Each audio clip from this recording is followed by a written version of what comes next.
Жила-была капелька, и вдруг подул сильный ветер, и оторвался листик, и она полетела. В реке Качи плыл бумажный кораблик. Она попросила ветер, пожалей меня. Ветер утих, и она упала прямо в бумажный кораблик.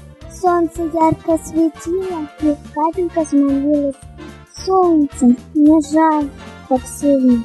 Солнышко сделало радугу, и капелька побежала по радуге. На тучку побежала. Капельки там были ее подружки. Потому что она была одинокой, и она наконец-то нашла своих друзей. Они устроили дискотеку, они сильно-сильно веселились, а им стало так весело, что они пролились веселым дождиком на землю, и дети весело прыгали по лужам в сапожках.